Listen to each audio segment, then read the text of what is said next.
L'actualité, on continue en direct depuis Kinshasa. Bonsoir et merci de choisir la radio-télévision nationale congolaise pour vous informer. À domicile, les léopards de la République démocratique du Congo se sont imposés des buts à 0 face aux Barréas du Madagascar. C'est jeudi 7 octobre 2021 au stade des Martyrs de la Pentecôte ici à Kinshasa. C'est là dans le cadre de la 3e journée des éliminatoires de la Coupe du Monde Qatar, édition 2022, les chefs de l'État Félix Antoine Tshisekedi Tshilombo, accompagné du ministre des Sports, étaient venus soutenir les léopards de la RDC qui jouaient à domicile. Patrick Michel Moukoui. Ils avaient l'obligation de victoire pour mieux se positionner au classement et ils l'ont fait sans trop trembler. Après 2 matchs nuls concédés lors de 2 premières journées des éliminatoires de la Coupe du Monde Qatar 2022, les léopards de la RDC ont eu raison des Barréas du Madagascar par 2 buts à 0. Les 2 équipes se sont observées pendant une demi-heure avant le réveil de poulain d'Hector Cooper qui, par coïncidence, ont imposé un nouveau rythme à la rencontre alors que le chef de l'État faisait son entrée au stade. 5 minutes plus tard, Shadrack Akolo du plat du pied ouvre le score.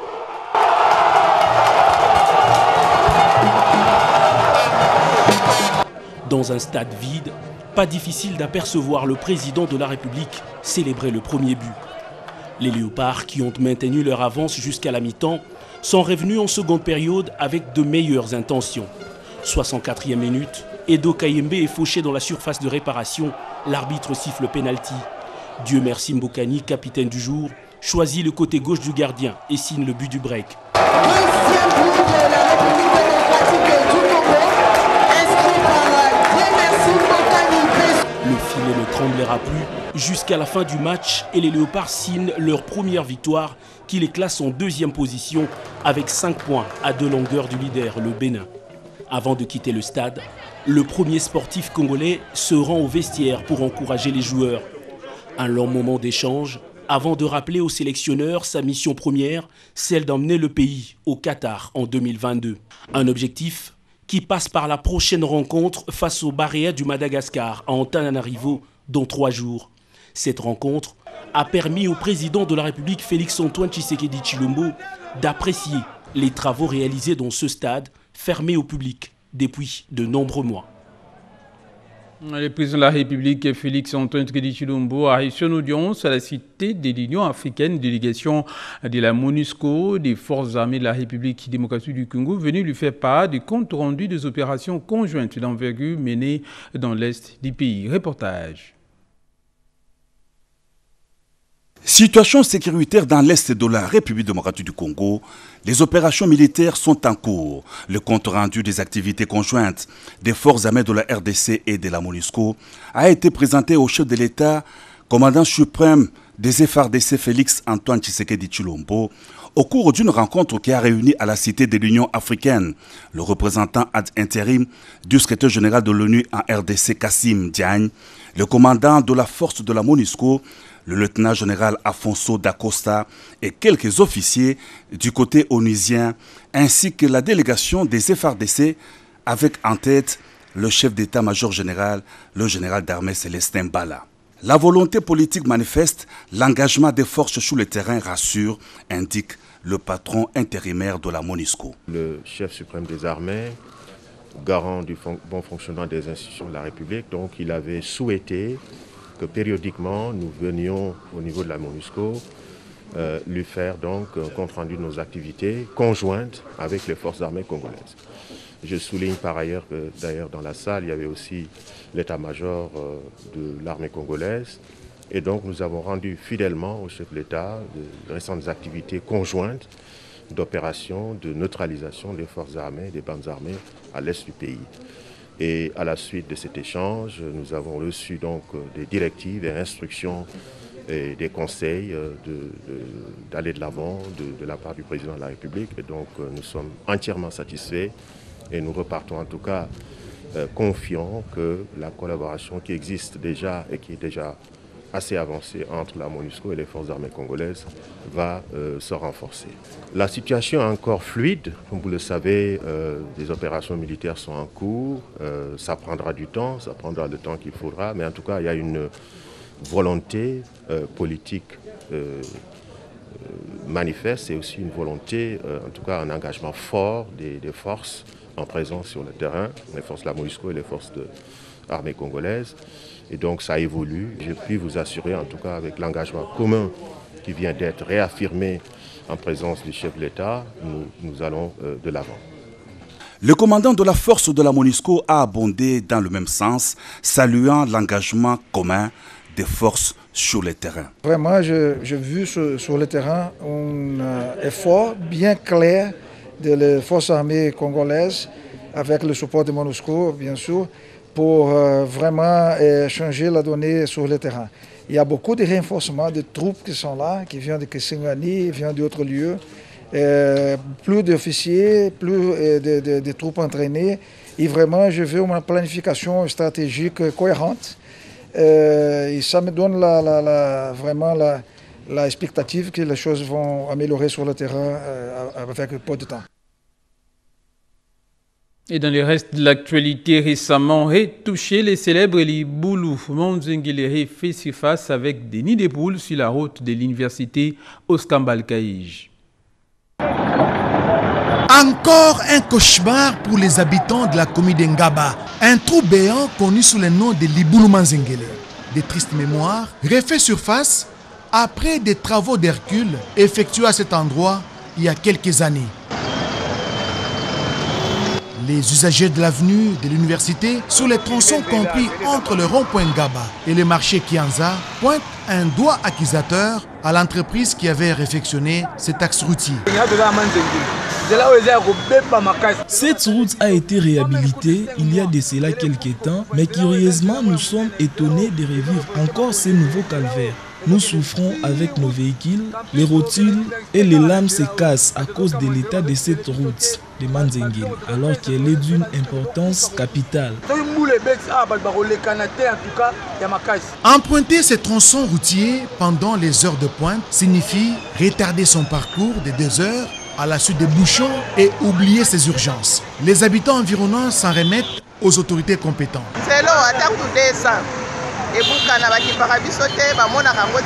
Nous vivons comme des enfants abandonnés, sinon comme des orphelins, alors que la mission des autorités urbaines est aussi d'assurer les bonnes conditions à leurs habitants. Nos autorités elles-mêmes, pendant qu'elles étaient aux études, elles passaient sur cette avenue. Pour mettre fin à ce triste et célèbre nom de Liboulou Manzengele, des travaux de génie civil et de qualité méritent d'être effectués. Dans l'entretemps, l'avenue de l'université reste peu fréquentable. Et dans le cadre de l'opération Kinshasa-Bopeto, des travaux d'éclairage des caniveaux ont commencé il y a quelques jours sur l'avenue Kato dans la commune de Kinshasa. Il est actuellement difficile pour les vendeurs du marché Kato dans la commune de Kinshasa d'étaler leurs marchandises et pour cause la stagnation des eaux plusieurs jours après la pluie, suite au bouchage des canalisations. Vraiment utile et bénéfique pour tous pour mieux lutter contre l'insalubrité. Une équipe des vendeurs du marché Kato, membres du syndicat interministériel de la réforme de l'administration publique, effectue depuis quelque temps les travaux de curage et de débouchage des caniveaux sur l'avenue Kato. Il concerne les caniveaux principaux de cette avenue jusqu'à Ouagadingui. Interrogé à ces propos, le président sectionnaire du CIRAP, section Kato Maurice Chimanga, a indiqué que cette opération va se poursuivre afin de relancer les passages des eaux dans ces ouvrages et prévenir également les inondations en cas de pluie. Nous avons remarqué que le marché est insalubre.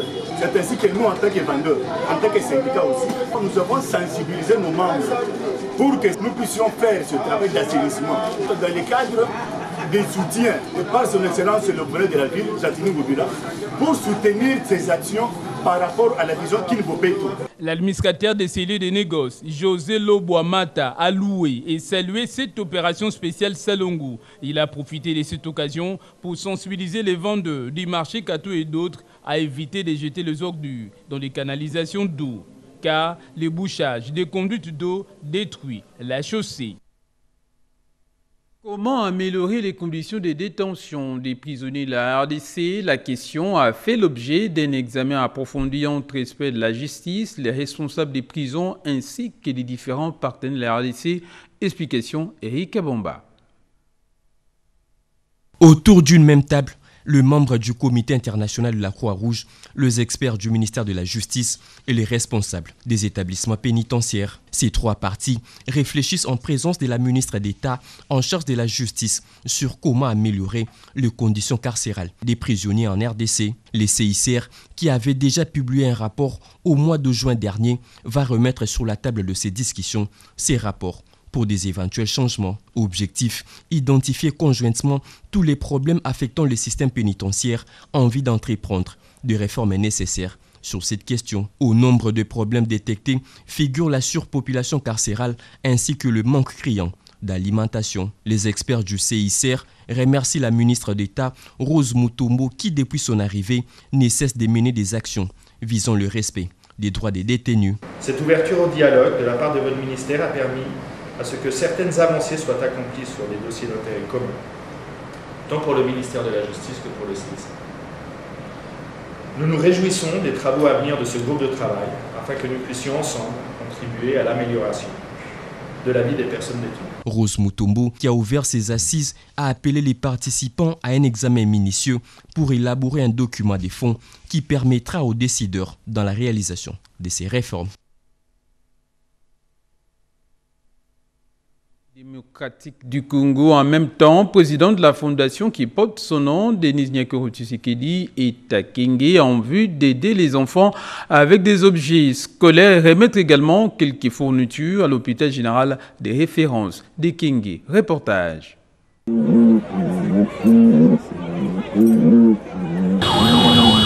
chère maman, la population du Congo vous souhaite la bienvenue. Une arrivée ambiancée soutenue par des sifflets, chants et slogans que la population de Kenge offre à la première dame de la République. Drapeaux aux couleurs des partis politiques et banderoles mises en évidence, les militants et militantes sont venus pour certains tout simplement voir une première dame et pour d'autres saluer celle qu'ils affirment être le porte-voix de Congolais. Après le cérémonial de bienvenue, Denis Nyakero Tshisekedi s'accorde un bain de foule pour marquer la communion avec cette terre qui l'accueille.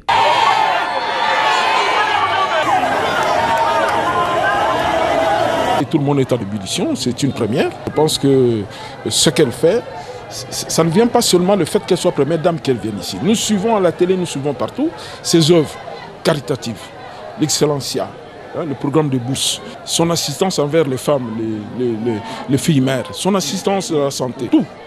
Donc elle est partout. Alors, une personne comme ça, je pense que nous ne pouvons que la remercier. On n'a jamais vu ça. Pas de repos pour la présidente de la fondation Denis Nyakero Tshisekedi qui tout de suite prend la direction de l'hôpital général de référence de Kenge. De la chirurgie à la médecine interne, en passant par la maternité et la pédiatrie, les malades se sentent réconfortés. Si la présence de Denis Nyakero Tshisekedi n'est pas une cure, c'est au moins un apport psychologique de taille. Sa gibecière est souvent pleine en pareilles circonstances et Kenge fait pas exception. Matelas, kits chirurgicaux pour d'autres zones de santé de la province également, kits pour nouveau-nés et autres vifs sont remis aux responsables de l'hôpital général de référence de Kenge. À la multitude de doléances lui exprimées, la première dame de la République s'est voulue rassurante. Elle mènera le plaidoyer auprès du président de la République pour que des réponses plus structurelles soient données. Au lendemain de la rentrée scolaire, ne pas aller dans une école serait pour la première dame un reniement de son action. À l'école primaire Lunungu, la présidente de la fondation DNT y a apporté un lot important de fournitures scolaires destinées à 14 écoles primaires de Kenge. Après cette visite très chronométrée, la première dame qui a échangé quelques minutes avec les notabilités de Kenge a repris son bâton de pèlerin pour Massima Nimba dans le Kwilu. Distribution à Kinshasa des kits scolaires au bénéfice des écoliers du district de la Tchango. D'autres détails dans ces reportages d'Emmanuela Commissaire. C'est depuis le 4 octobre courant que les Bleus Blancs ont repris le chemin de l'école. Le train-train quotidien de parents se trouve bousculé parfois du fait de la chirurgie du portefeuille qu'il faut opérer de la philanthropie à l'élan de solidarité. La société fait corps pour soutenir ceux qui sont dans le besoin. Les élèves de quelques écoles de la Tchangou vivant dans les orphelinats de cette municipalité ont été gratifiés de fournitures scolaires afin de mener à bien cet exercice scolaire dont le train vient de quitter la gare. Geste de l'acteur de développement Didier Kabampé, le député national élu de la Tchangou. Ces présents tombent à pic car ils viennent soulager tant soit peu les enfants qui n'ont pas les privilèges de bénéficier des avantages des parents biologiques. J'ai voulu justement accompagner la vision du chef de l'État à travers la gratuité de l'enseignement. Et vous savez, lorsqu'on parle de la gratuité de l'enseignement, là, il n'y a pas de riches, il n'y a pas de pauvres. Tous les enfants sont bénéficiaires de cette bienfaisance, de cette décision combien sociale dont bénéficie la population. Et à Tchangou, les besoins se présentaient avec acuité, c'était une urgence, parce qu'ils ne sont pas allés à l'école, ces enfants-là, ces orphelins-là. C'est pourquoi j'y suis allé. Mais dans notre programme, prochainement, on pourra étendre cette bienfaisance dans d'autres provinces.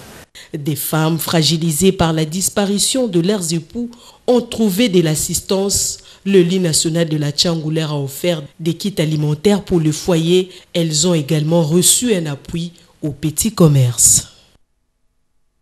Et en Ituri, les forces armées de la République démocratique du Congo ont arrêté 3 grands collaborateurs des présumés rebelles ougandais d'ADEF près de la ville de Bunia. Il s'agit entre autres d'une femme âgée de 56 ans, considérée comme ravitailleuse des rebelles ADEF. Reportage.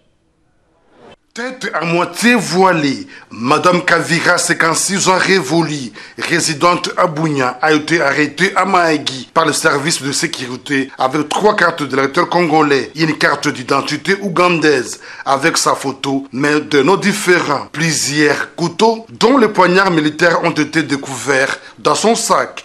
En plus, une importante quantité de vivres dans la voiture qu'elle devrait ramener aux rebelles ADEF. A-t-elle dit? Présentée au gouverneur militaire de l'Ituri, la dame avoue avoir intégré les ADEF il y a 23 ans. Elle a été appréhendée avec un certain Mumbere, son chauffeur qui l'héberge à Bunyam, explique le lieutenant Jules Ngongo, porte-parole du secteur opérationnel de FRDC en Ituri. La femme, donc vous avez vu, c'est une femme considérée comme ravitailleuse des groupes armés ADEF. Elle achète des bottines, des médicaments, des vivres, des munitions et elle a été arrêtée. Elle s'est installée d'abord ici à Bunia et nos services l'ont poursuivie jusqu'à Maï. Le lieutenant général Boyan Kachoma Johnny, gouverneur militaire de l'Ituri, rassure que les réseaux criminels des ADF seront démantelés. Et je demande par la même occasion à la population, il faut savoir dénoncer 23 ans dans les ADF. La population salue le travail des services de sécurité et des forces de défense.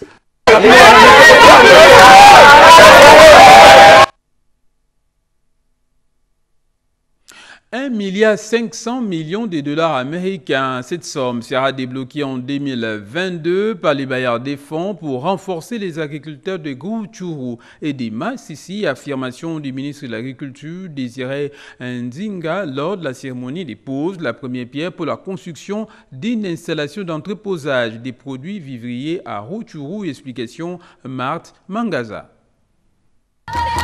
Après les travaux du Forum des États généraux sur l'agriculture, le ministre sectoriel Désiré Nzinga Birionze a entamé une tournée à travers les provinces agricoles du pays. Au Nord Kivu, après la ville de Goma, le ministre s'est rendu à Rutshuru où il a procédé à la pose de la première pierre pour la construction d'un entrepôt d'entreposage de produits vivriers. Si nous avons commencé par le Nord Kivu, c'est pas parce que je suis originaire du Nord Kivu. C'est parce que le Nord Kivu a toujours été le grenier de la République démocratique du Congo. Et que lorsqu'on parle du peuple, d'abord, ça veut dire le peuple doit avoir à manger, il doit savoir se soigner et il doit avoir du travail. Mais aujourd'hui, il est question que les petits agriculteurs qui produisent 2 sacs, 3 sacs de maïs trouvent là où ils peuvent vendre leur maïs.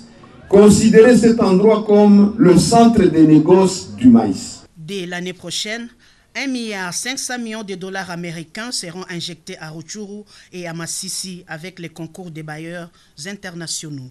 Les cafés étaient le deuxième poumon économique de la République démocratique du Congo, à l'époque Zaïre. Après la Gécamine, c'est le café du Kivu et de la partie orientale qui donnait des devises à la République. Ces entrepôts permettront la protection des produits vivriers contre les intempéries et donneront aussi de l'emploi aux jeunes. Les services nationaux des Kanyama-KCC viennent d'inonder les marchés de la ville de Kabinda et de Mbujimayi avec plusieurs tonnes de maïs. Oskambal Kaïj.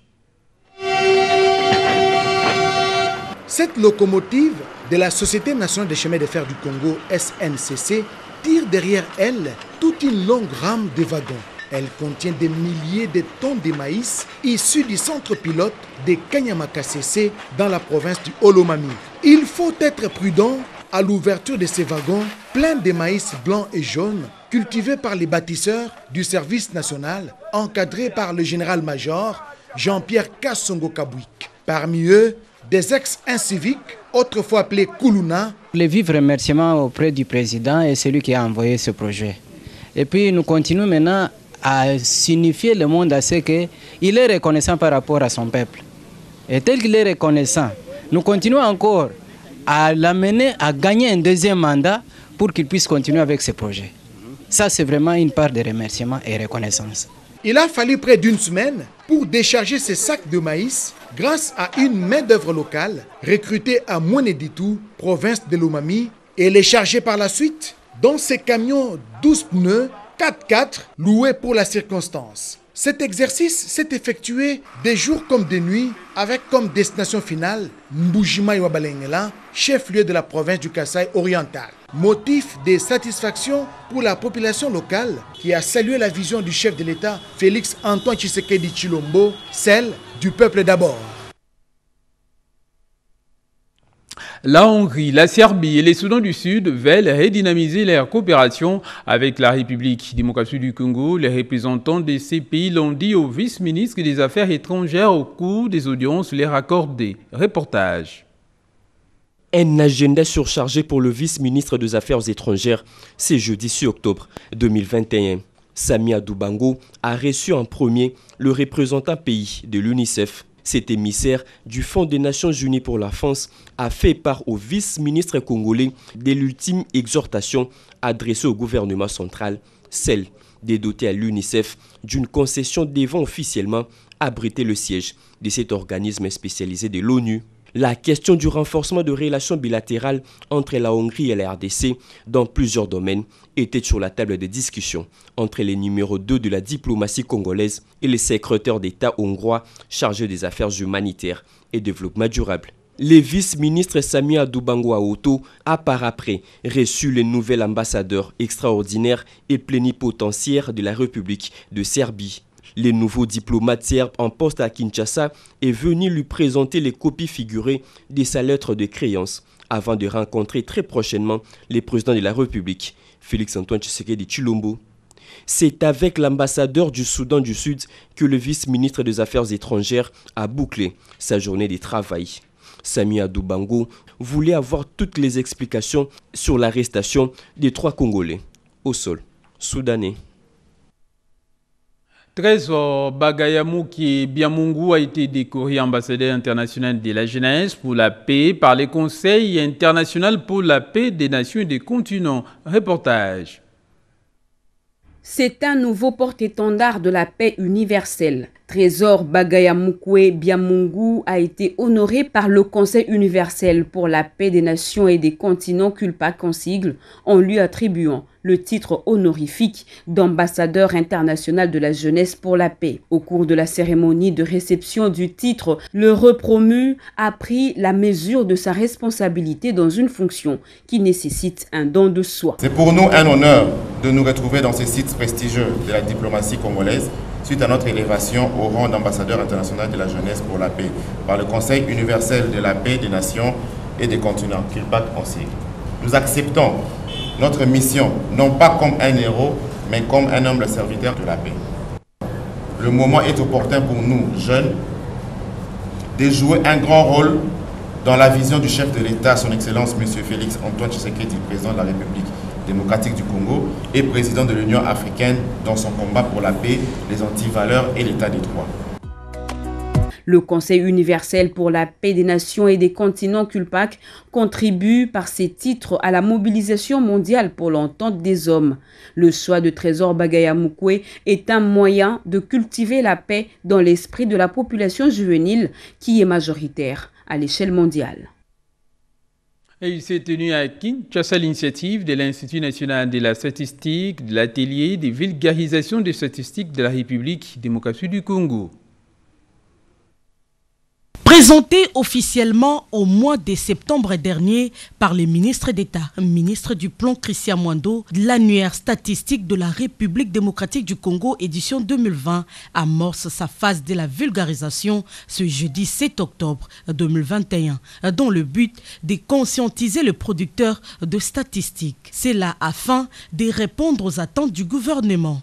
C'est lui d'offrir les informations de qualité dans le domaine de la démographie, de l'emploi, de l'économie, des hydrocarbures, de l'industrie, du transport et de l'immobilier. C'est ici l'occasion pour moi de remercier leurs excellences, Monsieur le Président de la République, chef de l'État, et le Premier ministre, chef du gouvernement, pour avoir placé la réalisation du deuxième recensement général de la population de l'habitat au centre des préoccupations du développement de notre pays.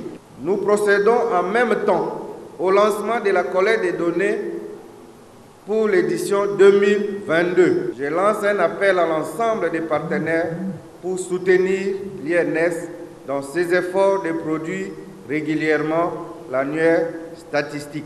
Il faut noter que cet annuaire statistique 2020 reprend les données statistiques démographiques, politiques, économiques et sociales de la République démocratique du Congo pour la période allant de 2015 à 2019. La politique genre et la représentativité des femmes dans les instances des prises de décision est au cœur d'un atelier de réflexion qui se tient à Kinshasa à Sultani Hotel. Rodi Ponda.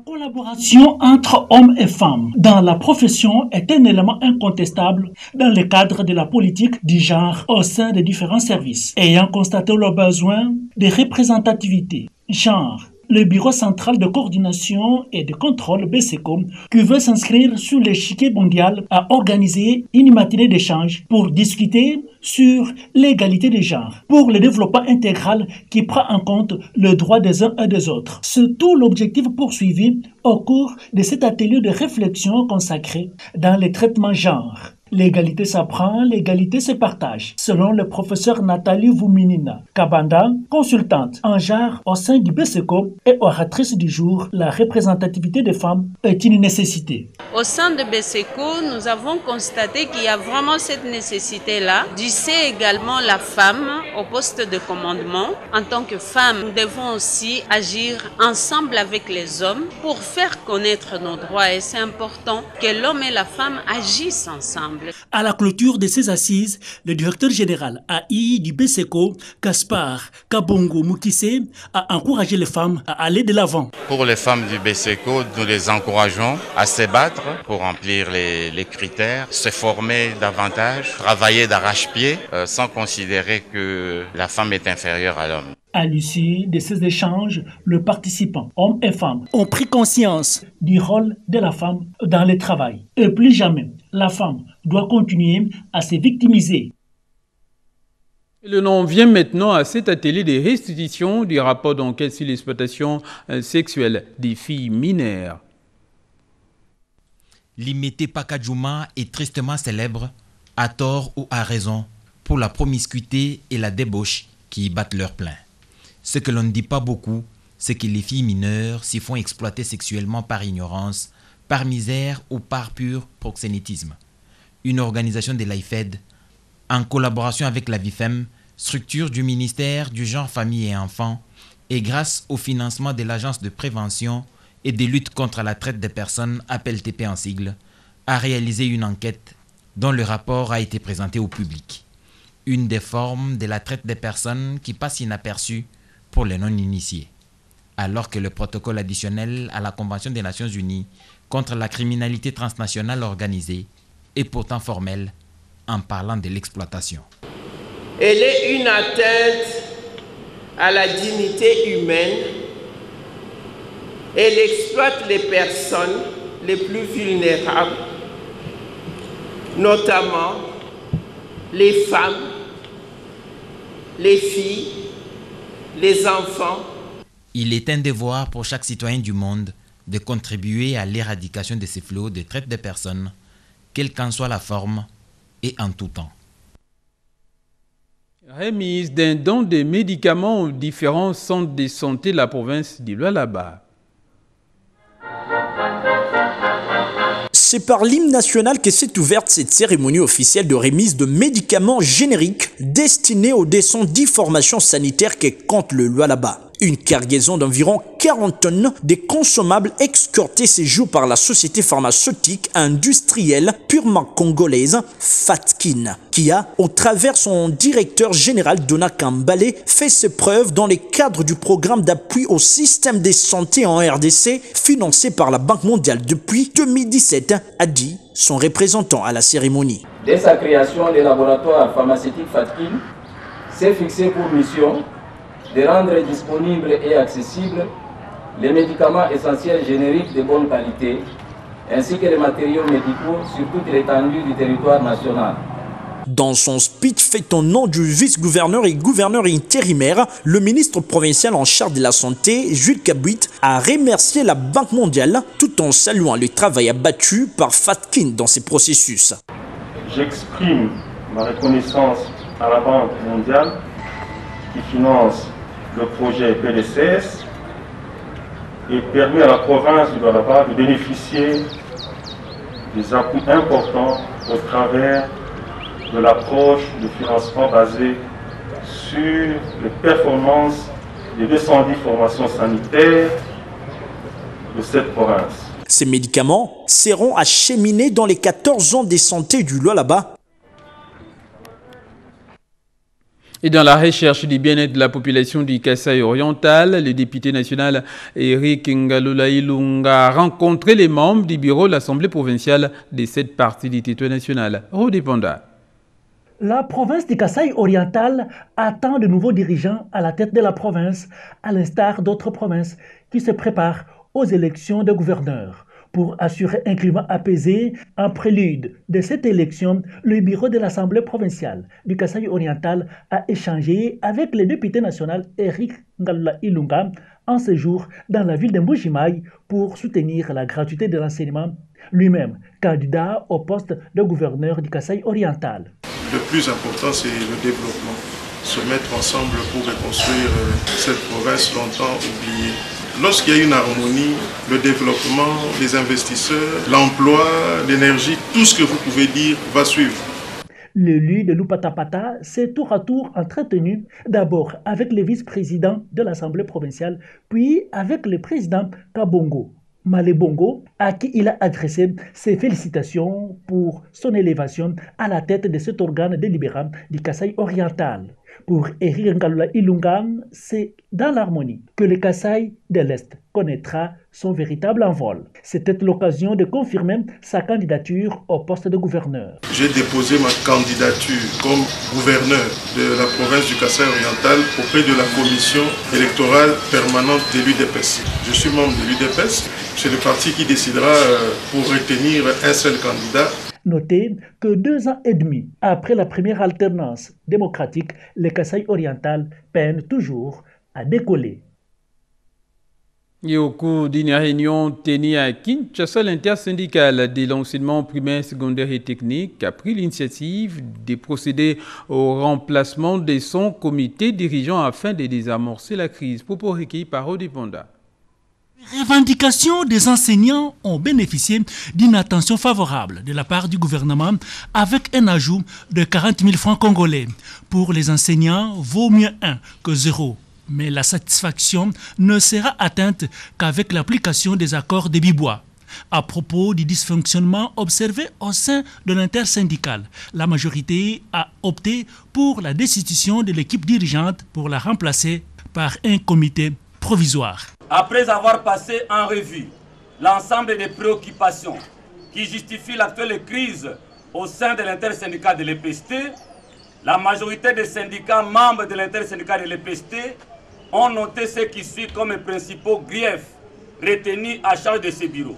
L'actuel bureau de l'intersyndicat de l'EPST a abandonné les principales missions des syndicats.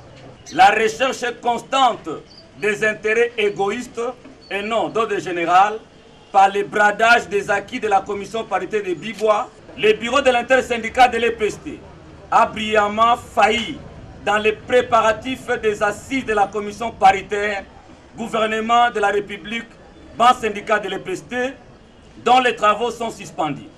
Nous, responsables des organisations syndicales, membres de l'intersyndicat des syndicats des enseignants de l'EPST, décidons ce jour la destitution de l'actuel bureau de l'intersyndical. La majorité des syndicats, membres de l'intersyndicat des syndicats des enseignants, ont décidé de la mise en place des comités de crise en vue de gérer l'intersyndicat des syndicats des enseignants de l'EPST pour une période de 100 jours. Ouverture au centre interdiocésain de la Sainte-Côte de la télé des formations des prélats catholiques de l'Afrique centrale sur la protection sociale, explication Lopez Kakouba.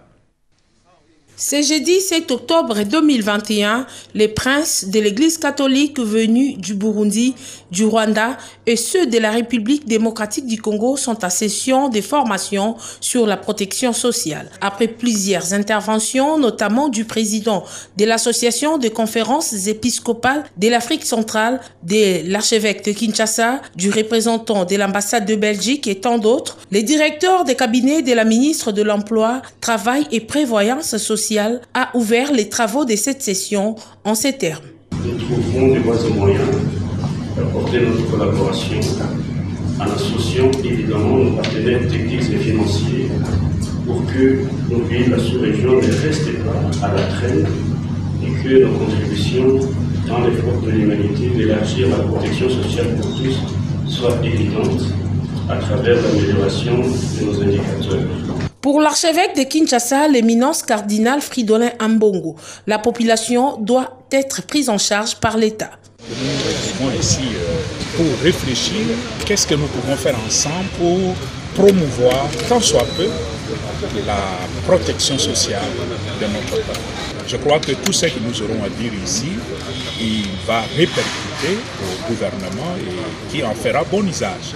Mais de notre part, en tant qu'Église, déjà au niveau de l'archidiocèse de Kinshasa, nous avons commencé la mutuelle de santé. Donc c'est une façon de rationaliser notre solidarité pour la prise en charge sanitaire de nos populations. L'Église catholique porte de l'amour et de l'attachement pour des personnes vulnérables. Ainsi s'achève cette édition du journal des 23h sur la radio-télévision nationale congolaise au nom de Jonathan Moubalama, Guilhem Moukoko et de Yannick Yangumba ainsi qu'au mien propre. Nous vous disons un grand merci de l'avoir suivi où que vous soyez dans les mondes. Les prochains rendez-vous avec l'actualité, c'est demain à 7h avec Souzingo et à la présentation. D'ici là, une bonne soirée et à demain.